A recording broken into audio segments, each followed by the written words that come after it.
دنیا کے ہر کونے میں زندگی کا ایک رنگ ہے، لیکن ایک ایسی جگہ بھی ہے جہاں رنگ صرف سفید ہے۔ نہ کوئی شہر، نہ آواز، نہ سانس، صرف برف۔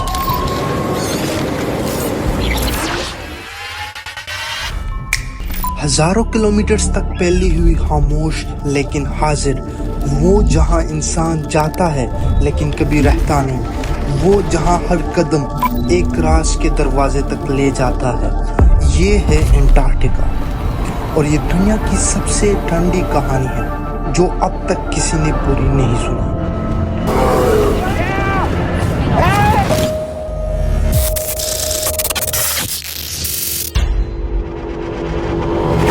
انٹارکٹیکا 1,40,00,000 اسکوائر کلومیٹر کا ایک برف سے ڈھکا حصہ جہاں کوئی نہیں رہ سکتا۔ کیوں؟ کیونکہ انسانی جسم یہاں کچھ ہی گھنٹوں میں ٹوٹنے لگتا ہے اور انسانی ذہن ڈر سے بھٹک جاتا ہے۔ لیکن ہر سال دنیا کے طاقتور ملک یہاں آتے ہیں، سیٹلائٹس بیچتے ہیں، ریڈار سکین کرتے ہیں، لیکن تمہیں اس جگہ کا گوگل اسٹریٹ ویو بھی نہیں ملتا۔ کیا یہ نارمل ہے؟ They are clearly protecting or preserving something that may or may not be under 3 miles of ice. 1773 میں کیپٹن جیمز کک نے پہلی بار انٹارکٹیکا کے برفیلی دیوار کو دیکھا، لیکن اس وقت کسی نے اسے سیریسلی نہیں لیا۔ پھر 1911 میں رولڈ ایمنڈسن، نارویجین ایکسپلورر، دنیا کا پہلا انسان بنا جو ساؤتھ پول تک پہنچا۔ اس نے وہاں صرف ہوا اور برف محسوس نہیں کی، اس نے محسوس کی ایک خاموشی جو بول رہی تھی۔ اس نے لکھا، یہ زمین زندہ نہیں، لیکن کوئی یہ دیکھ رہا ہے کہ ہم یہاں کیا کر رہے ہیں۔ تب سے انٹارکٹیکا دنیا کے سب سے سیکیور ایریا بن گیا۔ The expedition was an extraordinary achievement.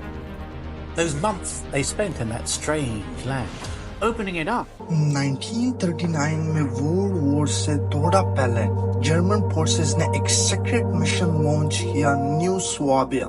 نازیوں نے انٹارکٹیکا کے ایک حصے پر کلیم کیا، اور کچھ لوگ کہتے ہیں وہاں انڈر گراؤنڈ بنکرز بنائے گئے اور کچھ ایسے ایکسپیریمنٹس ہوئے جو دنیا نے کبھی نہیں دیکھے۔ آج بھی وہ ایریا ریسٹرکٹڈ ہے، کوئی سیٹلائٹ ڈیٹیل نہیں ملی، کوئی آفیشیل ڈاکومنٹیشن نہیں ملی، اور لوگ کہتے ہیں جو انٹارکٹیکا کے اس حصوں میں گیا وہ واپس نہیں آیا۔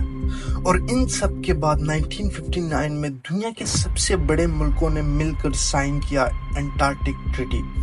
اس ایگریمنٹ میں لکھا گیا کوئی مائننگ نہیں کرے گا، نہ کوئی ادھر فوج بھیجے گا، نہ کوئی یہاں بیس بنائے گا، اور سب کچھ صرف سائنٹیفک پرپس کے لیے ہوگا۔ جبکہ سب کو پتا ہے دنیا میں ریز جتنا آئل اور ادر ریسورسز کے لیے ہوتا ہے اتنی تو کسی اور چیز کے لیے نہیں، تو سب نے ایک عجیب سی جگہ کے لیے، ایک ایسی برفیلی زمین کے لیے اتنا فیس سائن کیوں کیا؟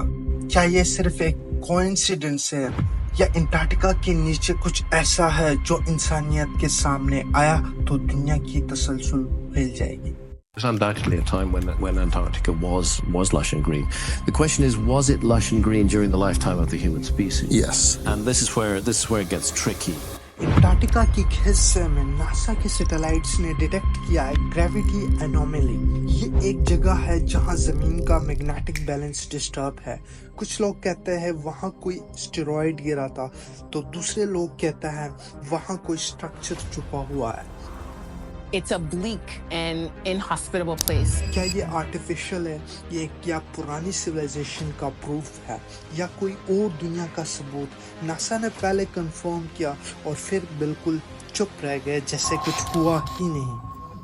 However، ایسے بہت سے واقعے ہوئے جن پر یہ سپر پاورز چپ رہے، بٹ 2006 میں سائنٹسٹ نے ایک تالاب ڈسکور کیا، leak ووسٹاک۔ We don't know what's in there that's alive, and we don't know how it may have evolved. یہ تالاب 2 مائلز برف کے نیچے چھپا ہے، اور یہاں کوئی روشنی نہیں جاتی،